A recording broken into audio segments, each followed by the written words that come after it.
Berikutnya juga tidak kalah pentingnya, lantai kamar mandi itu seringkali tukang sembarangan, Bu. Kenapa kok sembarangan? Yaitu tempat pembuangan airnya, lubang untuk pembuangan air sering lebih tinggi daripada tempat lain. Akhirnya apa? Ngecembeng airnya kan. Kalau nanti habis kencing, kita cawi di situ. Kemudian ya habis pembuangan sisa cawi kencing ini najis apa suci, Bu? Hah? Najis kan? Kalau pembuangannya tidak lancar, ngecembeng di situ, lantainya najis. Itu. Sehingga minimal kakinya najis. Itu. Terus bagaimana? Jadi ini penting sekali kita perhatikan, ibu-ibu, ya. Terutama misalnya ini kamar mandi kita seluas ya 1,5 lah.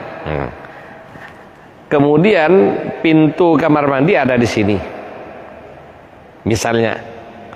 Kemudian keran di sini, kita wudhu di sini, pakai keran, aman. Terakhir dicuci kaki, yang mana sebelum wudhu mesti kencing dulu kan?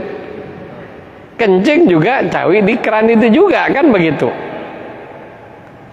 Kemudian ketika di sini kita cawi, otomatis nyiprat enggak ke sini? Cipratannya ini najis apa suci, Bu? Hah? Cipratan dari cawi. Cipratnya cawi najis apa suci, Bu? Hah? Najis, Bu. Coba kalau maaf ya, misalnya kita kencing, kita ke ini kan, otomatis kan air yang turun dari bekas cucian ini kan najis. Karena tinggi nyiprat kan, nyipratnya sampai ke sono.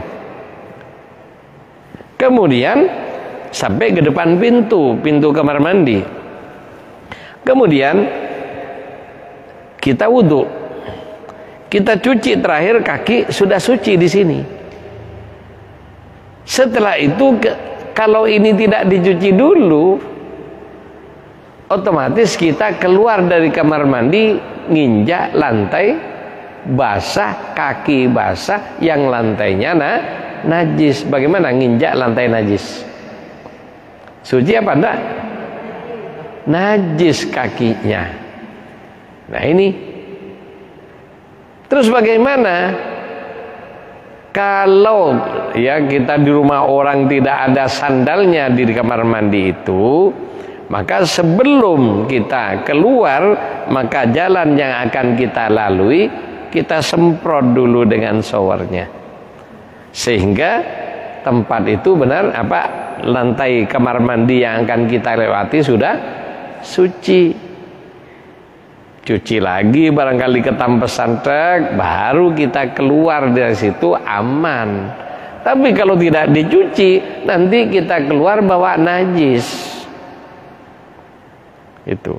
Makanya kalau di Jawa Timur, masjid-masjid itu rata-rata ya, lepas dari toilet itu mesti ada jeblongan untuk air yang di situ juga dipasangin ini, sehingga lepas keluar dari toilet itu masuk dulu kaki ke tempat air yang, dan di situ banyak air yang kan apalagi panjang ini.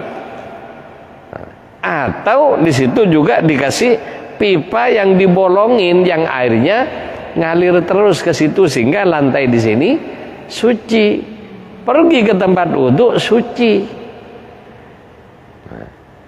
Ini ada salan juga di masjid. Contohnya saya sering dulu di Cengkareng, di bandara.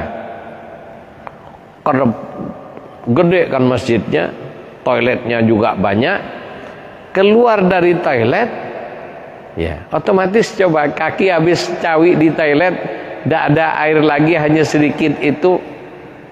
Kira-kira kakinya najis apa suci? Najis kan Bu? Keluar, dan di situ tidak ada air untuk mencuci kaki. Langsung ke tempat wudhu. Sementara juga gimana ya, intinya di situ ya saya melihat tidak memenuhi syarat kesucian. Itu. Dan yang lucu juga Ibu, saya pernah negor DKM masjid karena apa? Masjidnya ini itu WC jongkok tinggi dan tempat menampung airnya pakai timba yang di bawahnya itu tingginya di bawah WC. Ngadep, kira-kira kalau kencing situ nampas apa tidak ke situ yang lebih rendah? Saya tegur kayak gitu, apa? Tahun berikutnya dihapus jadwal saya. Itu. Kenapa? Ya itu tadi tidak mau dibenerin. Karena dianggap saya menyalahkan, dianggap anulah. Itu. Jadi ini ibu-ibu yang kami hormati. Terus bagaimana amannya? Kalau saya daripada repot-repot mencuci lantai kamar mandi terus-terusan, nah saya di rumah saya itu beli sandal itu yang dari plastik itu Bu, yang mengkilat, yang transparan itu. Nah, beli sandal kayak gitu. Jadi ketika terakhir mencuci kaki kita pakai sandal. Kita pakai keluar, tapi sandal itu saya biarkan di kamar mandi. Jadi begitu buka pintu, ya saya kaki sudah langsung keluar. Jadi tidak nginjak lantai kamar mandi yang di dalam. Aman kalau kayak begitu. Atau ya kita pakai sandal sampai ke ruang sholat misalnya, lebih aman lagi. Itu. Ini masalah ini seperti remeh-temeh, akan tetapi prinsip. Kalau ini salah, bersuci salah, sudah wassalam. Mau sholat ribuan rakaat ada gunanya. Itu. Karena tidak memenuhi syarat kesucian. Kemudian, nah ini juga penting ibu-ibu ngajarin kepada anak-anak. Mohon maaf ini karena fikih pada waktu tertentu ya sepertinya ya porno lah. Tapi banyak orang laki-laki ya termasuk juga kasih tahu lah dengan ini yang tidak tahu caranya cawi Bu. Bagaimana? Ya mohon maaf ini banyak ini sudah dewasa saya ngelihat kan sekarang ini banyak kamar mandi yang ya ala Amerika. Jadi pakai celana kencing berdiri, yang mana kalau dalam syariat Islam itu tidak dibenarkan. Itu. Makanya saya selalu milih kamar mandi. Itu. Dan saya walaupun perjalanan jauh, bukan apa? Karena kalau sudah mau sholat, kalau pakai celana repotnya minta ampun. Saya juga kadang-kadang, ini saya laki-laki untuk untuk bersuci kalau pakai celana ribet. Gimana ibu-ibu pakai celananya seret. Wah, ini gimana? Itu juga yang sering jadi masalah. Baik ibu-ibu yang kami hormati, bagaimana cara mencuci ya? Dan ini penting ibu-ibu untuk ngajari putra-putranya. Itu. Banyak orang mencuci habis kencing ya, tinggal ngambil air, kemudian air gini Kalau mencuci cara seperti ini bukan mencuci, Bu, meratakan najis. Kan itu tadi, air sedikit 2 kullah. Ukuran 2 kullah itu minimal 65 cm kubik. Kalau yang ada di tangan berapa jumlahnya? Kemudian mencuci, mohon maaf, mencuci kemaluan itu pakai ngambil air begini, diginiin. Lah ini bukan mencuci, ini meratakan najis. Habis itu langsung masuk lagi ke dalam celana, ya otomatis tangannya najis, pegang celana najis.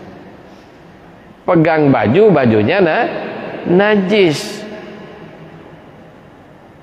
Ini. Makanya bersuci ini adalah mata pelajaran yang sangat-sangat prinsip bagi kita yang mau beribadah dengan benar. Itu. Baik ibu-ibu yang kami hormati, terus bagaimana yang benar? Yang benar itu ya jempol sama telunjuk tengah ini memegang ya. Jadi tolong anaknya dia nanti suruh pegang gini, dan ini lubang kencing. Kemudian tangan kanan ngambil air, ditiriskan, bukan diginiin, ditiriskan. Jadi air berjalan itu membawa najis. Walaupun dikit mensucikan. Lebih aman lagi ngambil gayung, kemudian ditiriskan pelan-pelan sambil lubang kencing digosok. Ini cara mencuci yang benar. Lah juga kondisi juga yang sering kali ini membahayakan kalau hanya pakai celana dan tidak dibuka, bisa-bisa air tirisannya jatuh ke celana. Lah kalau kayak gitu ya najis celananya. Itu. Jadi ini sangat-sangat penting. Sehingga orang yang hati-hati kalau keluar rumah pakai celana, bawa sarung. Kalau sudah mau berwudu, dipakai sarungnya. Kenapa? Lebih aman. Dan juga mencucinya di dalam kamar mandi, bukan di toilet terbuka. Itu. Lah sekarang di masjid saja pakai toilet terbuka kayak gitu, gimana secara hukum? Itu. Jadi ini para hadirin rahimakumullah, ini prinsip-prinsip bersuci yang benar.